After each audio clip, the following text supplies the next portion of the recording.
본문의 비유에서 아버지는 둘째 아들이 돌아올 때 뜻밖의 반응을 보여주죠. 20절입니다. 이에 일어나서 아버지께 돌아가니라. 아직도 거리가 먼데 아버지가 그를 보고 측은히 여겨 달려가 목을 안고 입을 맞추니. 아마도 둘째 아들이 아버지에게 기대할 수 있었던 최상의 반응은요, 그냥 냉랭하게 포옹해 주는 것, 그리고 마지못해서 환영해 주는 것, 뭐 그 정도였을 거예요.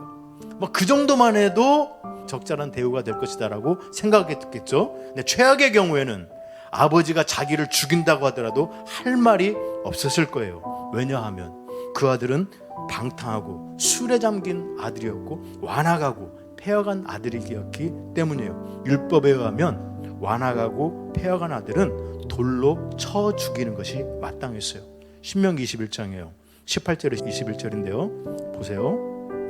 사람에게 완악하고 폐허간 아들이 있어 그의 아버지의 말이나 그 어머니의 말을 순종하지 아니하고 부모가 징계하여도 순종하지 아니하거든 그의 부모가 그를 끌고 성문에 이르러 그 성읍 장로들에게 나아가서 그 성읍 장로들에게 말하기를 우리의 이 자식은 완악하고 폐허가여 우리 말을 듣지 아니하고 방탕하며 술에 잠긴 자라 하면 그 성읍의 모든 사람들이 그를 돌로 쳐 죽일지니.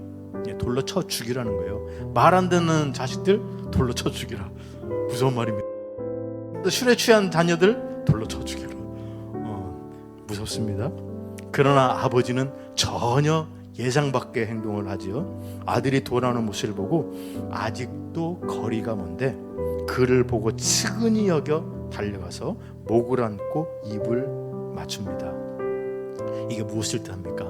아버지는요, 아들이 돌아올 것을 기대하면서 그 수많은 날들을, 그 지평선을 바라보면서 지냈다는 거죠.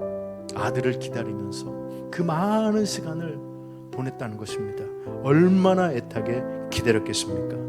마침내 아들이 돌아오는 모습을 보자 거리가 먼데도 달려가서 그를 끌어안고 입을 맞추었어요. 예수님 당시 그 1세기 사회적 관습에 의하면요, 아버지가 먼저 아들에게 안부를 묻는 것은 일반적인 게 아니었어요. 먼저 아들이 아버지에 대해서 존경하는 예우를 표해야 했어요. 아들이 먼저 인사를 하는 거지 아버지가 먼저 달려가서 환영하고 인사하는 법이 없다는 것이죠.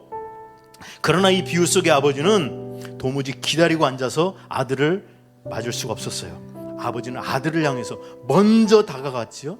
두 팔을 벌리고 아들을 끌어안았어요.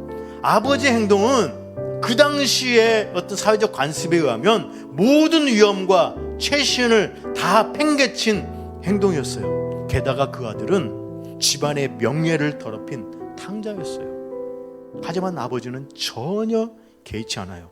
아버지는 그를 보고 측은히 여겼어요. 아버지에게 중요한 것은 아버지 자신의 명예나 위엄이 아니라 아들 그 자체였던 것이죠. 탕자의 아버지는 곧 하나님을 가리킵니다. 하나님은 탕자를 기다리고 있던 아버지와 같이 세상의 죄인들을 기다리고 계셔요. 죄인들은 하나님께 잃어버린 아들과 같아요. 그냥 죄인들이 아니라니까요. 하나님께는 잃어버린 아들과 같아요. 그래서 아버지가 아들을 찾는 것처럼 하나님은 잃어버린 아들들인 죄인들을 찾고 계시는 것입니다.